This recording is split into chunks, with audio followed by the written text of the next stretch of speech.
Baron of Dice is the official dice sponsor of Command Point. No matter what army or kill team you're playing, Baron of Dice has a dice set to match. With hundreds of different dice sets available, you are sure to find a set to fit the aesthetics of your faction. And now we are proud to announce that Command Point now has our own dice available for sale through Baron of Dice. Check them out at the link in the description. Thank you once again to Baron of Dice for sponsoring the channel. Command Point is sponsored by Crossfire Games. Use code CommandPoint25 at checkout to get 5% off your next purchase. Link in the description.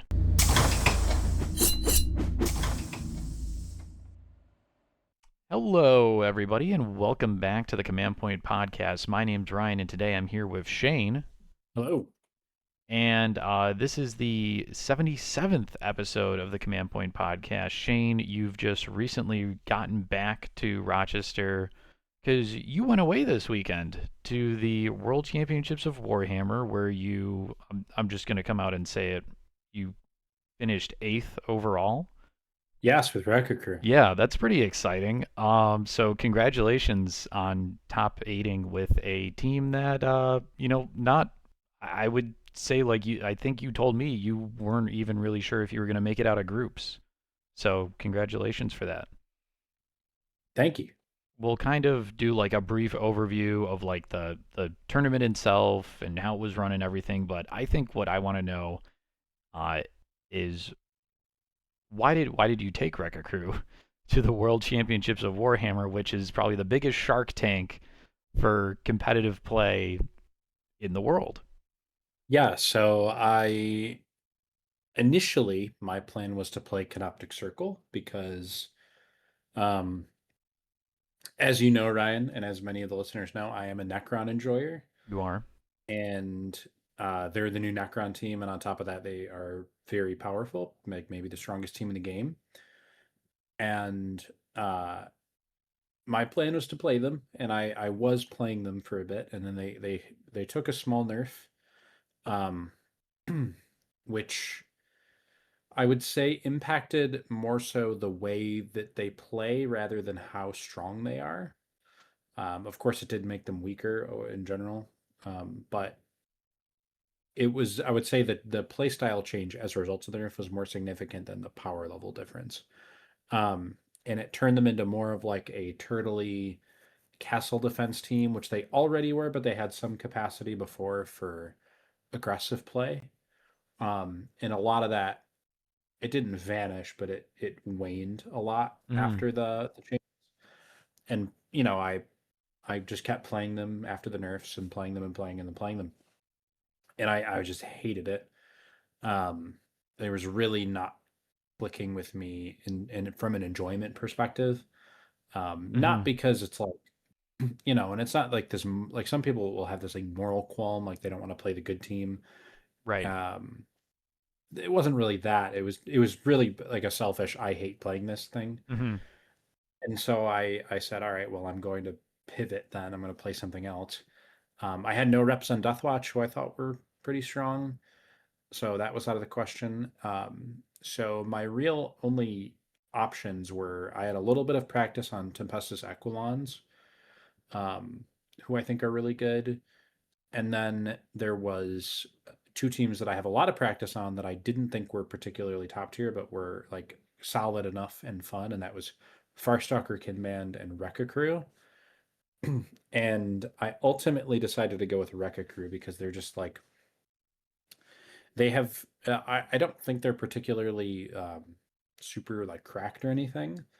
It was more a fact of like they are better than they've ever been before, just because of the recent buff. And in terms of playing a team for 10 games, um, in 4 days, I at least wanted to play something that I think is really fun. Mm-hmm. And so Rekkas was kind of a natural choice for me, I feel, in that regard. And I've just always kind of enjoyed playing them. So yeah.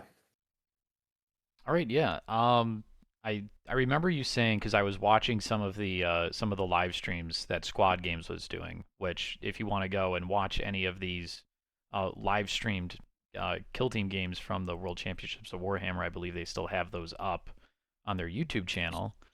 So So go ahead and go and watch those after you finish watching this. I think it was either before or after the exhibition game, you said that there's not really a secret sauce when it comes to playing the Wrecka crew. But I guess, what is the overall, I guess, like strategy? Like what, like tac ops are you usually taking? What equipment are they taking? For people who haven't like played with or against this team. Yeah, so I mean, don't get me wrong, there's a lot of depth to the team, and there's like a lot of strategies that you can employ, a lot of which I was discovering as I got later into the tournament. They're deeper than they appear. They kind of look like an Unga Bunga team Yeah. that you just sort of run up and roll a bunch of dice, and you can play them that way and have a lot of fun.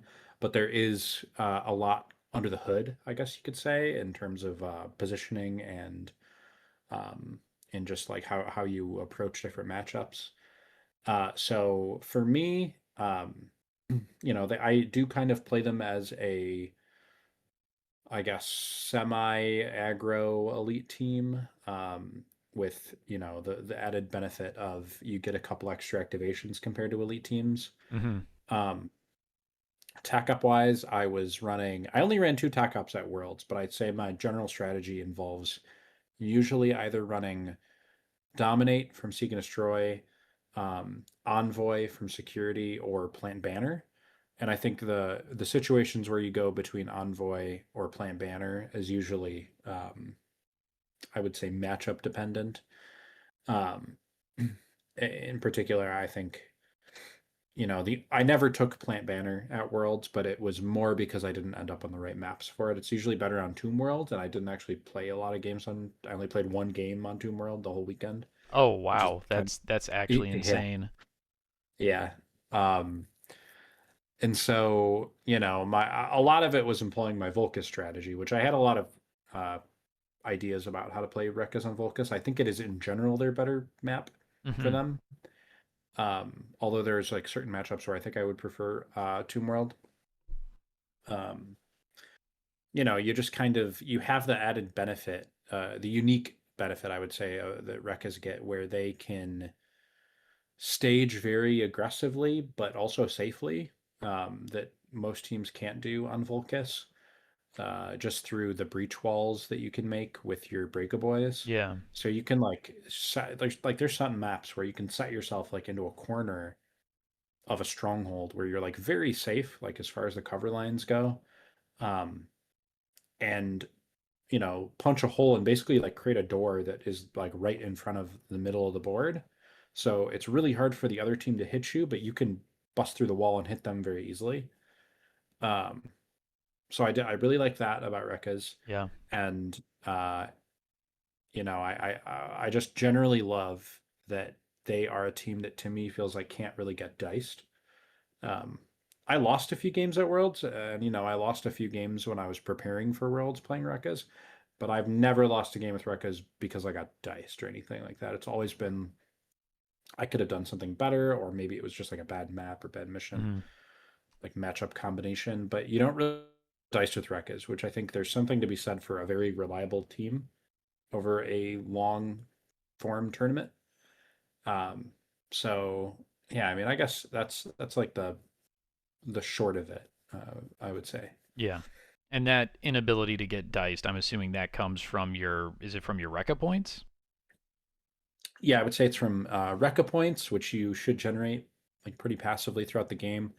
And also just you have really reliable melee, even if you get in a position where you're just charging and fighting without Rekka points. I mean, four attacks on threes with balanced brutal is just you don't need a lot of hits Yeah. to get what you want with Yeah. 5-6 damage. So yeah, and then on top of that, you had Rekka points, and you just never miss. So you've picked your team. Um, you and Ben, you both decided to Ben from Battle Brothers Tabletop. You both ran the Rekka crew. How did he wind up doing? I just saw some beautiful pictures of his team up on his Instagram. He had a So whole Ben display finished board and 30. everything. Yeah, Ben finished 37th, Okay. and this was like out of 100 and almost 40 players. Yeah. Um, Ben, I think in his total record, he went 5 wins, a tie, and 4 losses, which is only like barely worse than how I ended up doing, despite the fact that I finished eighth. I think I had 6 wins, 3 losses, and a tie. Okay. Um, and yeah, Ben actually got to play on stream against John Reese, Kenyola Crit. That Yes, I saw that. I haven't gotten the chance to go back and watch that game, but if you want to see Wrecka's um, beat Canoptic Circle, then that happened in that game. So Yeah. So how was the overall event like run? How was the tournament run? I so last year I had a lot of complaints. I think a good chunk of the complaints from last year are kind of still valid from this year. Like my biggest complaint by far is the tables for Kill Team are unacceptably small. And you're going to hear me refer to something called sideways Vulcus, and I'm just going to explain what that is right now. So a Kill Team board is 22 by 30 inches, and this table was not.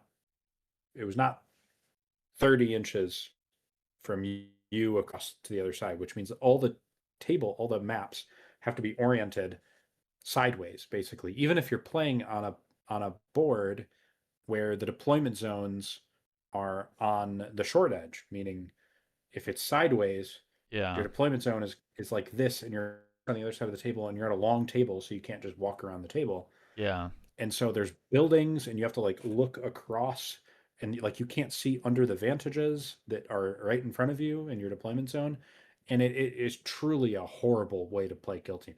Nobody really thinks about that because nobody is playing Kill Team on boards that are that Yeah, small no or on tables sane that are person would play the game in that manner. that. Yeah, and That's I crazy, had the man. misfortune. Uh-huh. I had the misfortune. I mean, maybe this happened to one other person in the tournament. All 6 of my group stage games, all 6 of them, were played on sideways Vulcus, Oh my God. and it is horrible. I mean, it's really bad to play the game that way. Um, and pretty much everybody I talked to had the same sentiment. Okay. But I mean, aside from the sideways Vulcus, um, Was that a the thing? Was event, that a thing that happened last year too? I can't remember. But Okay. what's funny about it is that on the cardboard mats that you get in like with the Vulcus terrain, Yeah. you can like balance it in theory if it's like the ends might hang off the table, but Yeah. it's a solid piece. They didn't have those mats somehow, even though they come with the Vulcus terrain. What? They didn't have any of those mats. They had the neoprene mats that'll just dangle off the edge of the table. Oh my God. So yeah, so funny enough, the Tomb World maps, they did have the Tomb World, obviously Yeah. Tomb World mats. Yeah. Just So I came mean out. I would those you hope they could still have them. Yeah.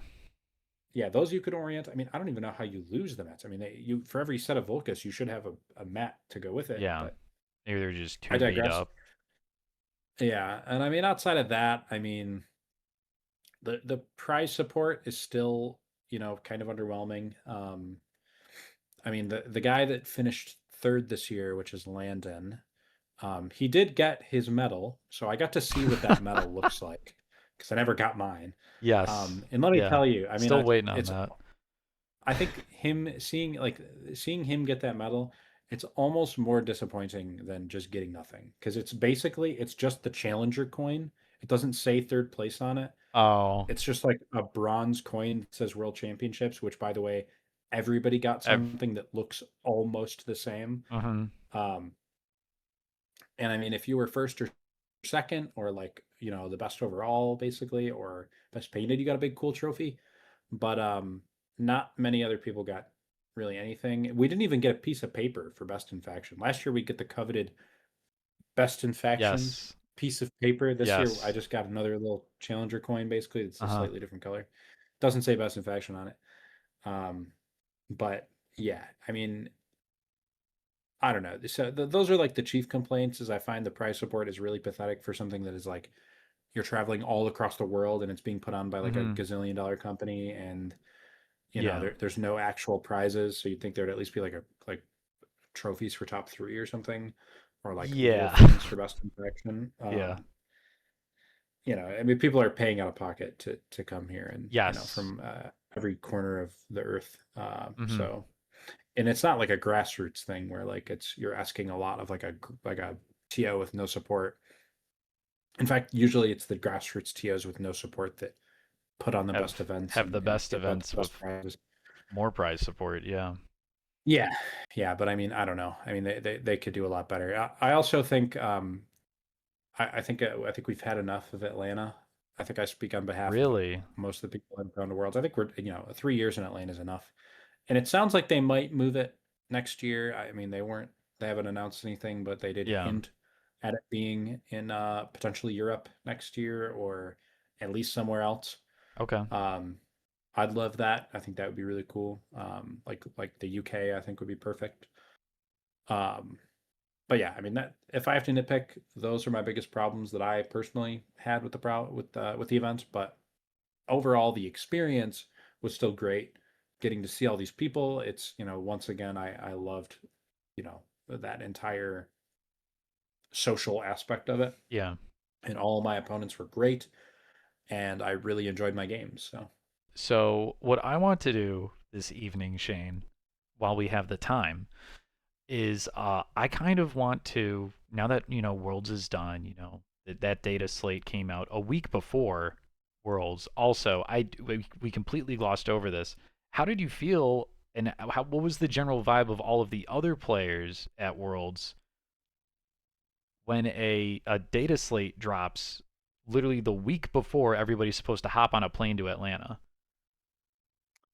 yeah, it was. I think we were kind of like expecting it, and in a way, I think we everybody was sort of relieved that we got a data slate because nobody seemed particularly happy with the state of the game beforehand. Mm-hmm. Um, and I do think the data slate, like I think this Worlds was more interesting than if we played it before the data slate. Mm-hmm. Um, there was just like, it still felt a bit top heavy, but it felt like there was a lot of teams that could have theoretically done well. Mm-hmm. Which I don't know if you could have said that beforehand. When did you So I was excited for it. When did all of the players have to submit the teams that they were playing? Was that It before or technically, after the data slate? oh, after, well after, yeah, yeah. Okay, good. They gave Good. us yeah. So technically, the teams had to be submitted by Tuesday, and the event started on Thursday. It was initially Friday, and then they Mm-hmm. had an extra FAQ, and they pushed it through the Okay. weekend. So we had not quite last minute, but last couple days to decide. Mm-hmm. All right. So, what I want to do, Shane, is I want us to go through every single team in Kill Team and just lightning round. Do we think the team is too strong, too weak, or perfectly balanced? Okay. So it's just too strong, too weak, or perfectly balanced. Too strong, too weak, or perfectly balanced? Can we have like Or a slightly too strong and a slightly too weak in we can between do a those? slightly and Uh, slightly, yes, yes. I All gotta right. tell the full story, right? All right. So, first and foremost, yeah, this is sorted alphabetically. We'll just start with Angels of Death, everyone's favorite, your vanilla Space Marines. This is a tough one because they got a buff before Worlds and then nobody played them, so we don't really Yeah, have any yeah, data about whether the buff helped. I'm leaning probably slightly too weak. That's where I would put them on a slightly on a too hot weak. take. Okay. I definitely don't think they're like they could be just too weak. Yeah, It's weak. It's somewhere below imbalanced, they I would could say be, but probably. the jury's out on it. Okay, so slightly Yeah. too weak. The Battle Clade, Oh yeah, slightly too weak for me. I slightly think that too weak. they're very matchup dependent. They're kind of a skew team where they're very good in some matchups and I think just hopeless in others. I Okay. don't really know how you're supposed to play that team if you're out activated. Yeah. But into elites, I think they got some sauce there. To me, if you're saying that you don't know how you're going to play that team if you're out activated and you don't stand a chance, that sounds to me like the team is too weak, just flat out. Well, when you're playing like elites into them, they don't feel Yeah. too weak. Oh yeah, but I mean, uh, Blades of Cain. Ooh. Um, Ooh, I the think hesitation. I'm gonna say balanced. Okay. I honestly think they Yeah. are balanced. Like Yeah. I don't know, that may be slightly too strong, but I'm leaning balanced. Okay. I think that's fair. Blooded.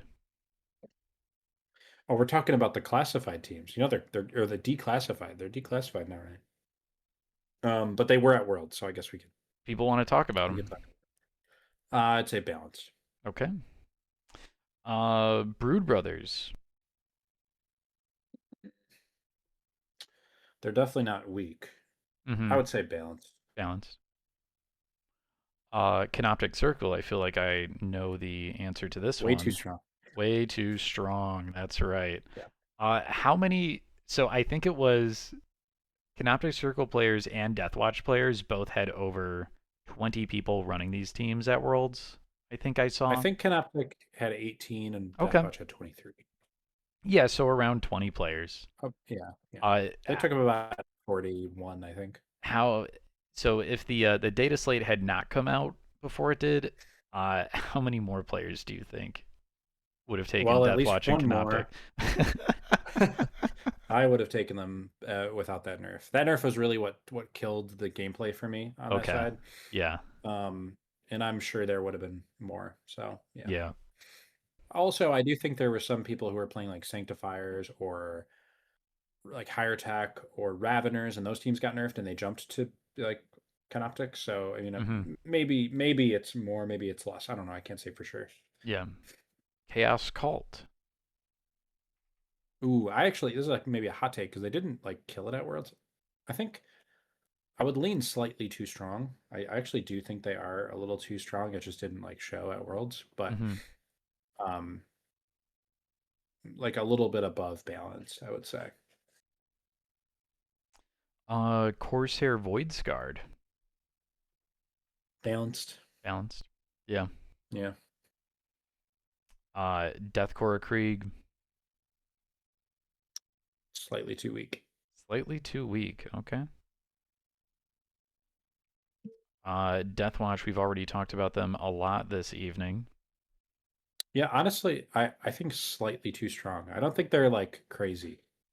Yeah. And I think some people might push back on that. Um, and I get it. And I do think they need like a small nerf, but let Hmm. me tell you, once we got in the top 16, talking to the other top 16 players that Yeah. weren't playing Deathwatch, there was one overwhelmingly common sentiment, and that was, I hope I get paired into Deathwatch. Wow. And Okay. that I think says something. And I felt that way too, but I was playing Wreckas. But everybody, all the Felgor players were saying that, all the Canoptic players that I talked to were saying that, the Blades players were saying that. It was just Death Watch is like the draw that I want. They're the most beatable team out of that group. That's very interesting. Yeah, Oh man. Elucidian Star Striders. too weak. Too weak. Sorry, Joe. Sorry, Joe. I'm gonna steal this next one from you, Shane. Exaction Squad. Also too weak. You know, actually, I'm going to say slightly too weak. Okay. Although 2 week is possible. I don't know. They do have a lot of stuff. Thomas Arthur from Twin Hammer, he was there playing. He was the only exaction player, and he had some decent results. I mean, he didn't make it out of groups, but he had some good results against some pretty good players at Okay. Worlds. Farstalker Kinban, which kind of came out of nowhere a little bit at this event, right, Shane? Yeah, like I said, I was thinking about taking them. They're definitely not too strong or slightly too strong. Yeah. They seem balanced. In my mind, I think I want to say slightly too weak, but the results seem to indicate that they're balanced. So Hmm. I don't know. This is the best they've ever been, right? Easily, In the yeah. history of the game. That's not saying much. Yeah. Yeah, Real Crude Hours. yeah. The Felgor Ravagers. Uh, s- Slightly too strong. Okay. Oh man. The Gellerpox Infected. After the nerf, probably either balanced or slightly too weak. Okay. I would probably lean slightly too weak. Goremongers. Mm. But again, kind of a skewy team. I think against some stuff they feel really unfair, and against other stuff they feel fine. Yeah. I would I would say balanced with an asterisk, I guess. Okay. Hand of the Archon. Um, yeah, nobody took them to Worlds. I think they're balanced. Honestly, they're just like kind of a crazy, all gas, no brakes kind of team that Mm-hmm. just has no like. They're very honest. They have no gotchas, but they're just fast and killy, and they win by killing you. Mm-hmm. And yeah, I would say balanced. Okay. The Hearthkin Salvagers. Again, this one got buffed right before Worlds, and then nobody took them, so we don't really have a data set to go off of. Mm-hmm. But I think they're kind of decent. I think they're in a decent spot. I'm surprised nobody took them. I would say balanced. I Okay. don't think they're weak, but it's not. I'm not saying this off of a lot of data, Experience. but Yeah. yeah. The Hernkin Jaegers. Hmm. Probably balanced. Yeah. They Okay. got a nice little buff. They got a buff I was asking for a while back when I was playing them. They can gain APL before or after an action now, which is a really nice little touch because you can charge fight, and then if you get the kill, you can use your resourceful to um, get your third APL instead of having to do it at the start of the activation. Then you charge fight, and maybe you don't kill, and then you're stuck and you wasted your Mm-hmm. resourceful. Um, they got some great ploys. They're tanky. I don't think they're great in this meta, but I do think in general they're a pretty balanced team. All right. Hyrotech Circle. Way too weak. I mean that last nerf was Yeah. it's just like if you're playing higher tech circle, you get 6 or 5 in the kill op basically, or 6 in the kill op maybe. Can't have two Um, good Necron teams. Not allowed. apparently not. Not allowed. Hunter Clade. Oh Yeah. God. Is this the last time I ever have to talk about Hunter Clade? I'm gonna I'll say make sure slightly it too weak. is. I'll make sure it is. I'm gonna say slightly too weak, but I'm basing it off almost nothing because I will not go read their rules again. And I didn't play against them at Worlds. There was a guy playing them, and I think he did okay. Oh, okay. Um, and uh, yeah, I mean that's Yeah. so long, Hunter Glade. How do you feel about Imperial Navy Breachers? Probably, yeah, probably too weak. I hate Yeah. that team's identity. Like they just are they're just like this turtle tank team with really unreliable melee. Um, I think they need to shift some of the power on that team and Yeah. yeah, I so too personally, weak. I would not be surprised if that team just sees like some kind of rework. Mhm. Inquisitorial Agents. Uh, I think slightly strong. Okay. They are like only one person took them. It was Guy Barton, who I did play in group stage. That team is really good, and we've got a local player that's been playing them very well. Yep. Um, I think that the team is really good. They have some hilarious cheese on the current crit ops, and not just crit ops, but like the some of the stuff that I discovered over the past couple weeks playing against Inquisitorial agents. Like the reboot mission where Yeah. one of the objectives becomes inert and you can't control it unless you do the 2 AP action. Mm-hmm. Um, the auto savant for inquisitorial agents has a rule that says if it's contesting an objective, basically, it controls it regardless of all other rules, Yeah. which means they can control the inert objective without doing the action, which is Mm-hmm. insane. And then also, this happened to me in my game. The Hexorcist can look at a guy within 6 inches and take one of their rules away. Like just take a rule off their data card and it's gone Oh, until the next time that guy gets activated.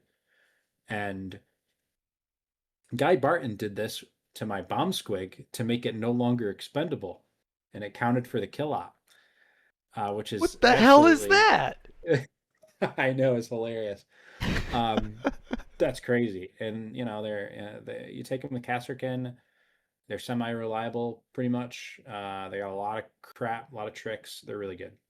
I think slightly too strong. Yeah, that is a crazy rule. Let's talk about the Casterkin. Not a lot Too to talk weak. about, Shane. All right, moving on. Too weak. 2 weeks Nothing to still, say. still. I don't know how that archetype of team can be good in Kill Team. I Yeah, I just think know. like that's the lesson. I look at the Kasrkin team and I look at its identity of they're literally just like special ops humans, Yeah. and I look Like, and at they have, all these other teams that have like crazy unique like faction abilities and like auras and like all these like all this stuff going on, and then I look at that team and I'm like there's nothing going on here. yeah. Like every other team has all of these models. Anyways. Like even Aquilons, who are like a, they do have one more body now, which is huge, but at least they have like one melee specialist other Mhm. than the leader. Yeah. Um, I don't know. Castrican is just, yeah, unfortunate. Um Commandos.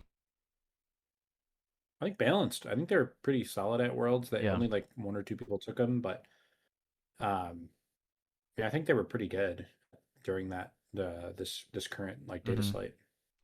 Here's an old favorite for you, Shane. Legionnaires. Ooh, I'd say slightly too weak. They just kept taking and Yeah, taking and taking. and giving literally Um, nothing back. yeah, yeah. I think that there's some like stuff you can do with them still that's kind of cool, but overall, I would put them at a little bit under balanced. Hmm. But hey, look at this. How about those mandrakes, Shane? Oh, yeah. I mean, slightly too strong in my eyes. It's a little bit of a, obviously they're very strong. They just won worlds. Yep. Uh, Shouts out Ace. and Congratulations. yeah, congrats to Ace. I was totally wrong about this team. I thought that they were not particularly good. But now that I've played against them a little bit now and seen the results, and they're clearly, I don't think that they're like Canoptic strong. I think it was just Ace was playing very well, and also I think they're very good in this meta. But yeah, they just the Night Fiend and the Dirge Maw in particular, I think they got too much going on, a little bit too much. Mm. All right. Nemesis Claw. I mean, I think balanced probably, maybe slightly too weak after the nerf, but the nerf didn't seem necessary to me. Um, but they're still a good team. They're still solid, and I would lean towards putting them as balanced. Hmm. The Novitiates.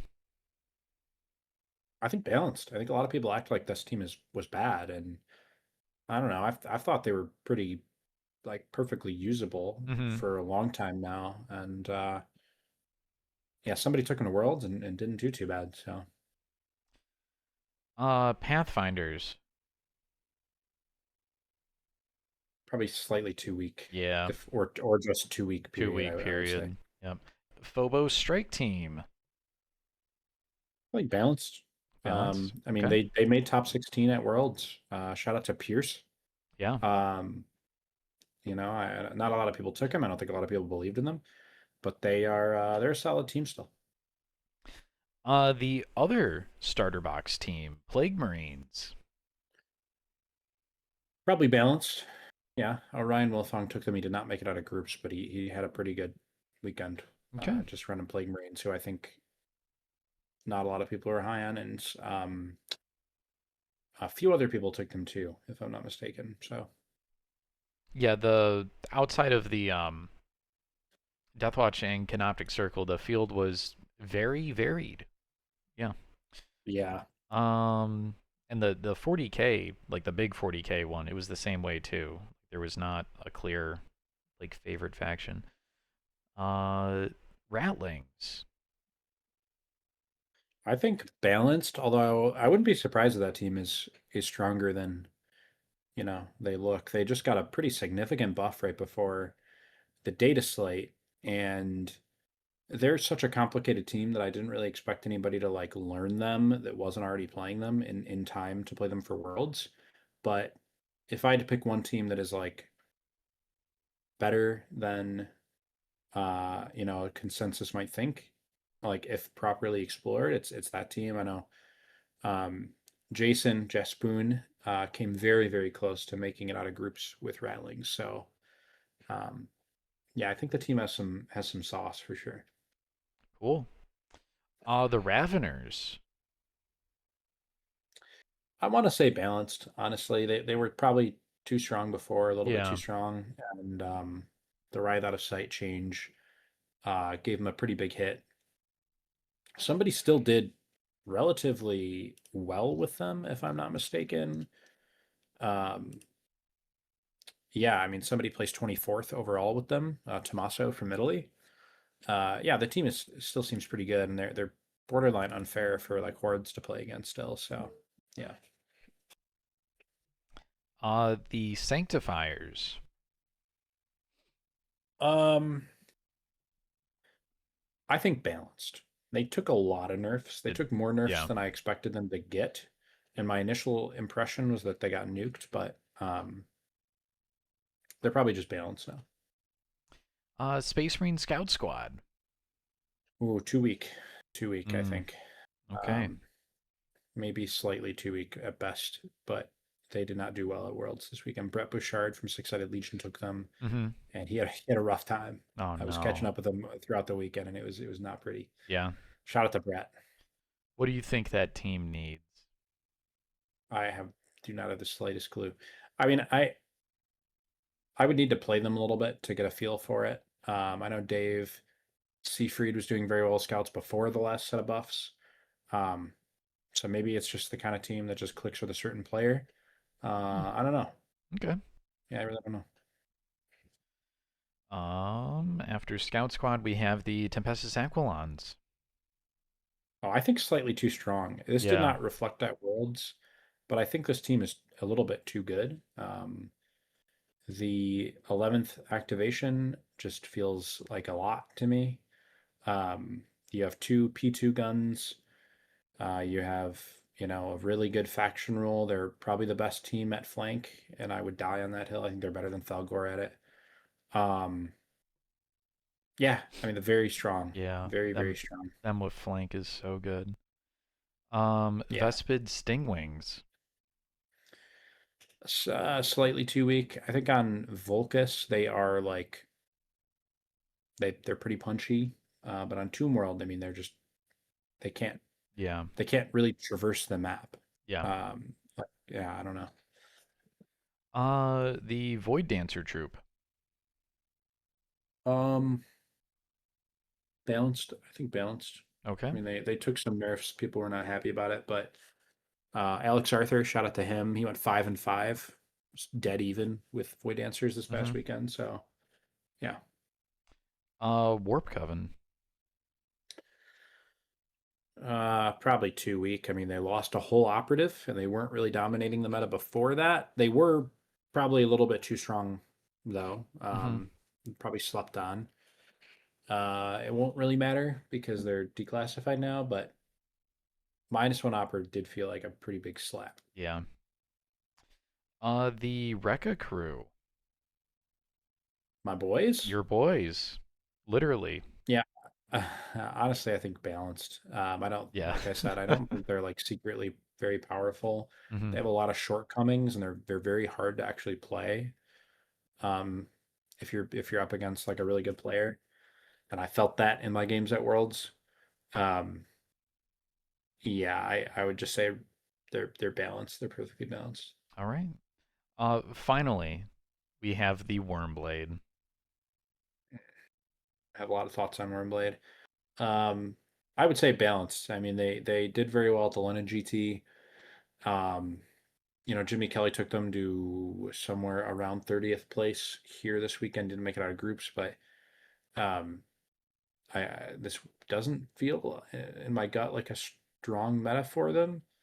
Um, but yeah, I know. I mean, they were pretty solid at their tech ups, and they got a lot of bodies. So I don't know. Like I said, I don't have a ton of thoughts on Wembley, but it does seem that based on performance that they're good enough to hang. So Mm-hmm. All right, yeah, that's it. That's all the teams for the lightning round. So I guess final question with this segment is where do you feel the meta is? Do we think we're in a good spot? We think we're in a bad spot? I don't think it's that bad. Like, obviously, Canoptic is like a sticking out like a sore thumb right now, um, and that team needs to get tweaked down. But outside of that, I think there's a lot of teams that can win right now. Like Mandrakes are obviously a little on the strong side, but they aren't like unbeatable. Like I think Yeah. like Felgor I think can beat Mandrakes, and some of the melee hordes I think can beat Mandrakes if they're careful. Hmm. Like I think Jaegers are pretty good into Mandrakes personally. Um, yeah, I don't know. They are there's just a lot of viable teams I feel right now. Like we had Jaegers in the top 16, Felgors, we had Phobos, one Wrecka Krew, only a couple, two or three Death Watch maybe. Um, quite a few Canoptic, but yeah, I don't know. Hmm. It feels okay. All right. Cool. So, Shane, is there anything else about the WCW that you want to talk about?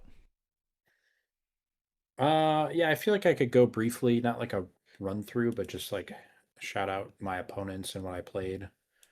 Um, maybe have a comment or two for each game.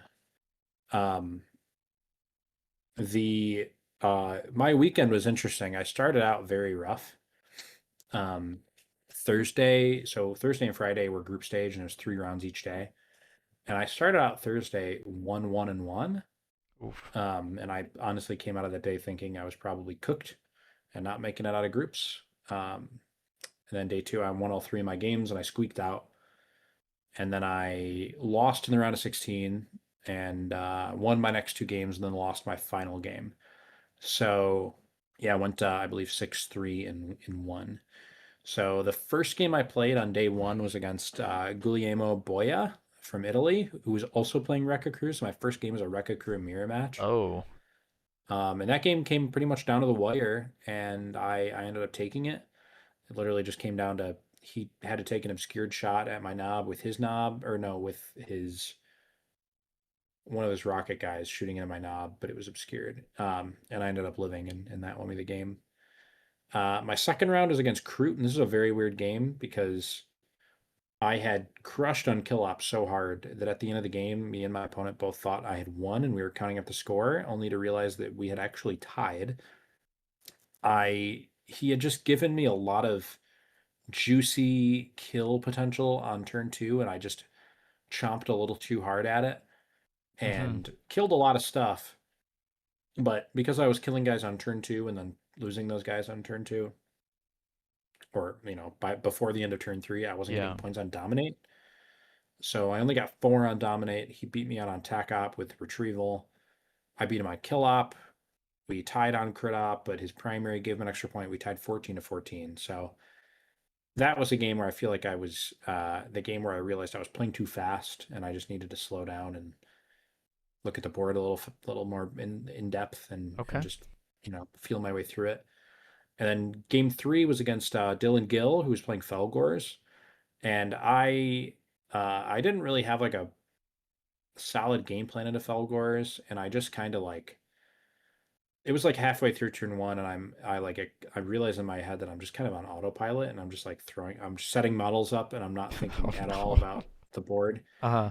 And yeah, by turn two, I'm like, and I just took my gameplay. My plan was to take a bunch of melee guys, drop a gunner, not take my demolish shot, and just threaten with my 5-6 melee, and just getting a punch out with them. But that ended up being kind of a mistake because they just sort of overran me in a head-on fight.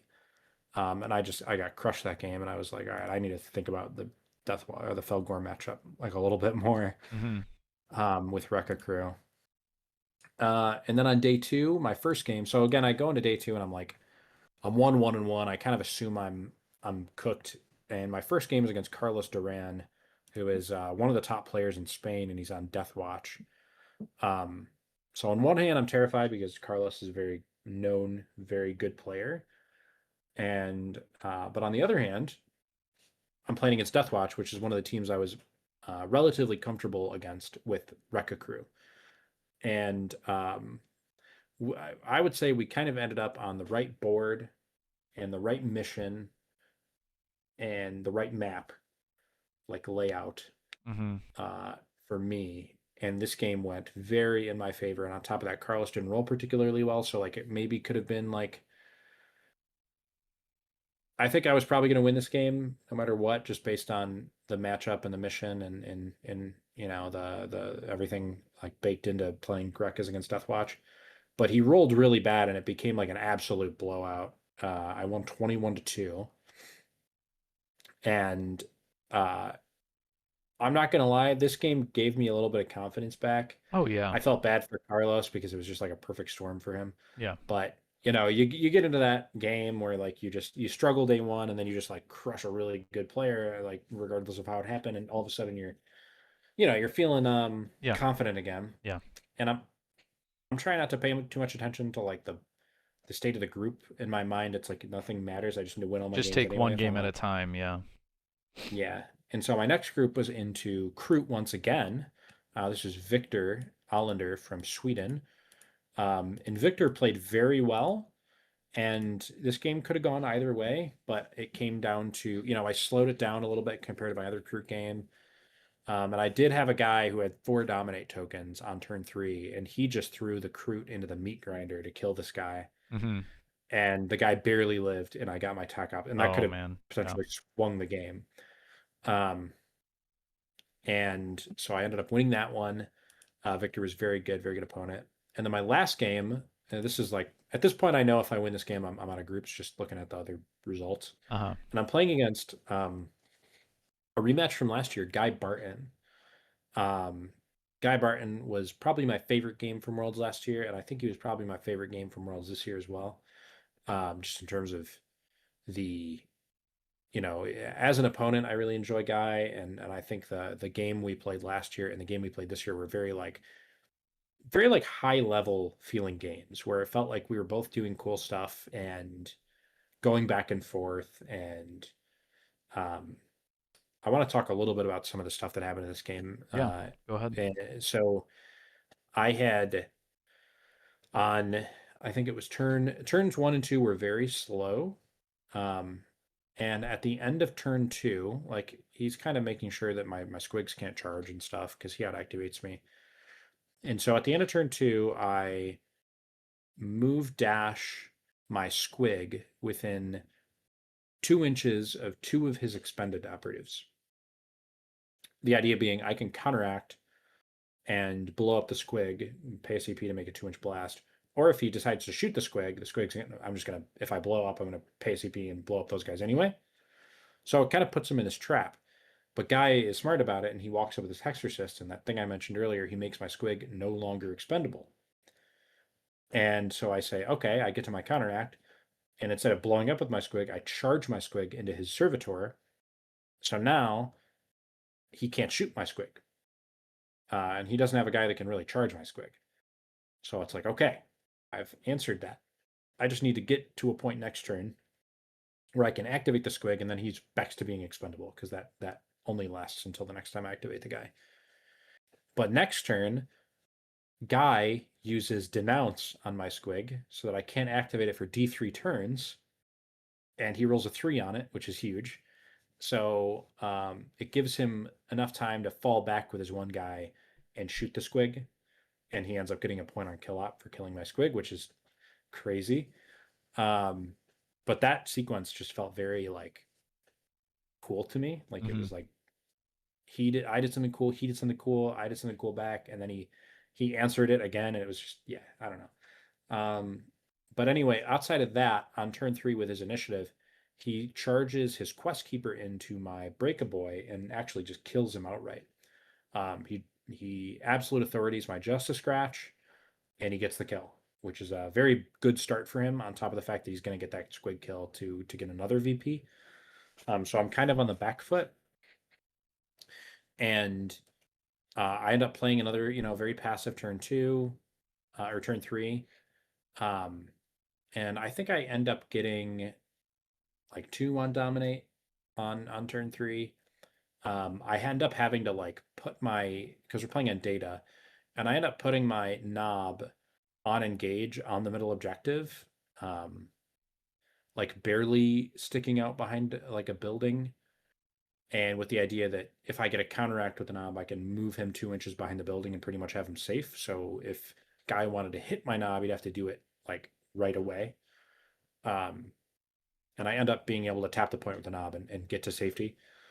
Uh, and so I get a couple points on dominate turn 3, and then turn 4, I have all the initiative cards, and I'm going to go first, which is big because we're playing data, and data going first on turn 4 is really important because you could just rack up like 3 crit op in like one action or one activation.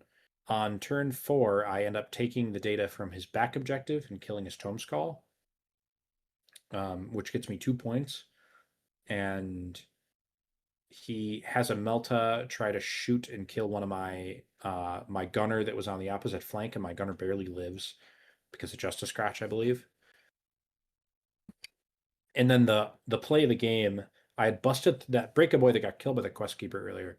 He was out in the open because he had busted a hole in a wall in the ruin that is like right in front of his back objective, and my knob was now over there. So I activate my knob and I run through that hole in the wall. I charge, fight one of his Casterkin guys, kill him, and then I do the salvo with the knob to shoot 2 different guys. But the salvo has blast still. So one of the guys I'm shooting, I'm blasting onto a different guy, and I kill all 3 of them, getting me a quad kill with my knob, getting him 4 dominate tokens. And the rest of the game is basically, can guy kill this knob? And the answer to that question was no. He was not able to kill the knob, and I ended up taking it.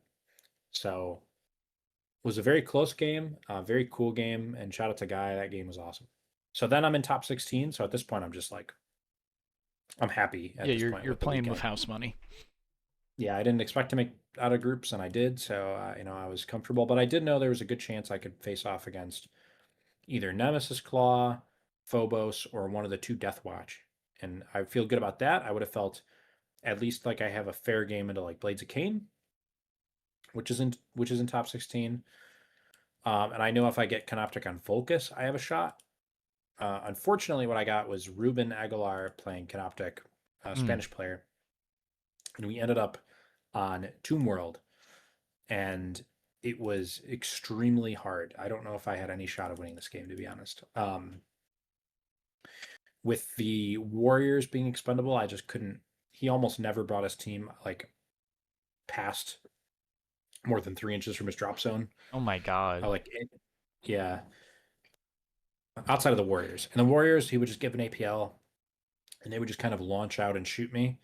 And um, every time he shot me with a Warrior, I was trying to make sure that for the most part, with a couple exceptions, he would either be shooting in the smoke or shooting off of his matrix.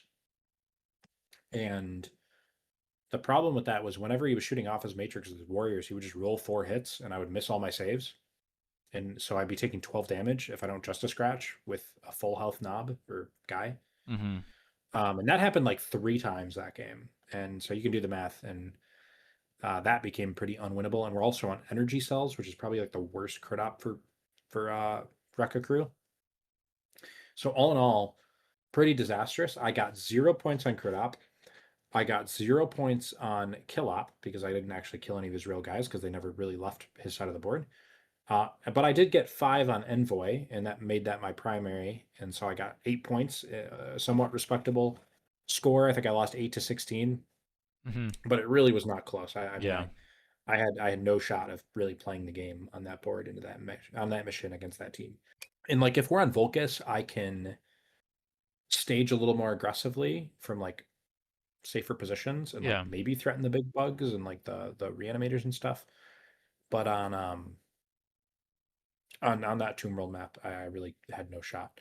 But Ruben played it very well, and it was he was a great opponent. So now I'm out. I can't win. I can't win Worlds anymore. And my next matchup is into Bartosz Wojcicki. I believe I'm pronouncing that right. Bart was cool. He's playing Death Watch, so right away I'm like, let's go. I'm playing Death Watch. This Yeah. is awesome. This is what I signed up for. Although I was a little afraid because Bart, although he did lose his round of 16 game, he went 6. He was one of the few people that went 6-0 in group stage. Oh, okay. Um, and we played, and I ended up winning that game. I mean, he played it pretty well, I would say, all things considered. It's a very hard matchup for Death Watch. Um, he threatened up the flank very well with his plasma guy, and was just able to project a lot of threat onto my backline that way. I think final score was it was like 16-8. I Hmm. think I want to say like maybe 17-8 in for me. Um, I mean, he didn't have the map wasn't as bad as it was for Carlos, and he didn't have like the atrocious dice that Carlos had, so it wasn't like a 20-2 kind of game. But he played it very well. And so then the final day, it turns out I'm playing against Javier Escu, who, fun fact, so this is round 9 of 10. Last year at Worlds, in round 9 in the semifinals, I played and lost to Javier Escu from Spain. Hmm. So it was a rematch in the same round from last year, which is kind of crazy, although we were both out of it. Lower stakes this year. Yeah. He's playing Felgor. And if you remember back to day one, I got trounced by Felgor. Yeah. And I came out of it like, all right, I need to switch up my game plan if I play that team again. And I did. And Javier's a very good player. I know that from last year. And we're on Volcus, and I think this is maybe the I was telling some people I think this is the best game of Kill Team I think I've ever played. This game that I played here, I felt very very happy with my performance in this game. So um, I switch it up a little bit. I don't take 3 breakaboys this time. I take both gunners. I take my demolisher. And my whole game plan for turn 1 is I'm going to stage. I see where his Gorehorn is, and I'm going to stage pretty much away from that part of the board. I'm not going to give him charges on turn 2, even if he like gets his +3 from the dash. Um, so I remove that possibility, and I just stage a little more passively on that, like the middle. And on the opposite side of the board, I'm able to hop up on some advantages and get some threats projected on that side. And turn 2 ends up being mostly passive, and he's setting his guys up outside of charge range of my squigs. He's just pretty much measuring charge range and staying just outside of it. And so for my last 2 activations with my squigs, I just move one of them. I move dash within 2 of his expended mangler. So now I'm going to get a counteract, and I can either blow up on his mangler or charge his mangler. And then my other squig moves dashes up onto the vantage that is right in front of his drop zone, because I had a ladder on my side. It's the stronghold in the middle. And he can't see it with his only guy that has a gun left, which is just an auto pistol anyway. He actually physically can't see it because the squig is too small. He can't see it from the ground. And so he just has to like charge it and pass. And those squigs, they actually just like really threw him for a loop. And on my counteract, I don't blow up with the other one. I just charge 2 inches into the mangler. And next turn, he actually ends up fighting the squigs, and the squigs amazingly do no damage. They like don't. One of them fails to blow up, the other one blows up and does no damage. Mm. But they've kind of done their job because they've put him in a weird spot. And I think I have one guy come up and like crack a guy up top that had killed the one squig, or like crack a guy. I think he's in the middle of the board. Throw a crack, frenzy him. Um, and then that guy like dies pretty much. I can't remember how he died, but he ends up replacing that guy with another guy that goes into the middle, and then his Gorehorn, or not his Gorehorn, his Death Knell is Gone guy stages so that he's within 3 inches of the guy that's inside the building on the objective, and he makes sure that he's more than 1 inch from like the other side of the wall, so that way he can't be charged from that side of the wall. Hmm. But he's within 3 inches of the guy in the middle, and he's also within like 2 inches of another guy on that side of the wall with him. And since he's a full inch back from the wall to prevent me from charging him, the cover line like from the side, if I come from the side, is actually like pretty easy to get. And my rocket rack jumps off the building and takes an obscured shot at that guy. And I use the 3 inch blast to hit the guy that he staged to be within 3 of, and the other guy behind him. And it's relentless, and I have Wrecka points, so I don't really care if I'm obscured. And I frenzy 2 of those 3 goats, which is a huge moment. Hmm. Um, and then from there, I was able to just kind of like slowly like come out on top on trades. and just sort of trade up and slowly win the game. But it was a very, very satisfying game. Esku was a great opponent once again. Um, and yeah, I was really happy with how I played that one. And then the last game was against Adrian Von Vento, who's playing Mandrakes. Um, and it's important to say one thing about Wreckas, in my opinion. They're kind of a reactive team by nature. Like you can play them as a super aggressive team, and good players are just gonna like kind of play around you and Hmm. stay outside of your threat ranges. So I think that if you want to play them well, they have to be kind of a reactive team, and I think part of that is uh, you need to have a very good game plan into every team. Like the first time I played Wreckas at this tournament, I got crushed. Second time I played them, I had a much better idea. Um, and Mandrakes, I had not played that matchup at all, and going in, I knew this was probably going to be hard for me to win. Like, not that I think inherently it's an impossible matchup for Wreckas, but just playing it for the first time against a really good player like of Adrian's caliber, I didn't have a ton of faith. Um, and I made a few key decisions in this game, in like the pregame and in my staging that were just silly. And I think if I fix these problems, I maybe have a chance of winning this game. I only lost 15-12, Okay. so it wasn't like I got blown out or anything. Yeah. Um, I first of all, I should have taken I should have dropped one of my gunners, like kept the rocket rack but dropped the extra gunner for another breakaway. I just think having more melee for them to be scared of is really good in this matchup for Rekkas. Um, I I think it's actually a matchup where I should take the Pulsar rocket, which is almost never the case. Usually you want the rocket rack for the 3-inch blast, but I think the Pulsar really screws with um, they have low health pools without really any serious access to healing. And you can if you as long as you roll a 3 up on the T3, you're taking them down to 1 hit territory in melee, which is a big deal. And if you get a cluster on turn 1, all of a sudden a third of their team is maybe in one-shot territory for melee.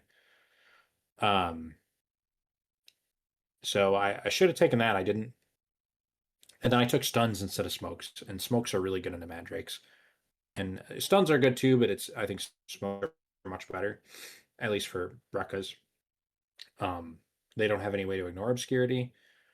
Uh, and I was definitely like out in the open a few times on engage where I wish I had an extra APL to throw smoke and I just didn't have any. So wish I did that. And then I made the mistake of picking the side on Volcus that had the third story vantage, which is just amateur mistake on Volcus, especially if you don't have a plan to immediately get up onto that second story vantage. Hmm.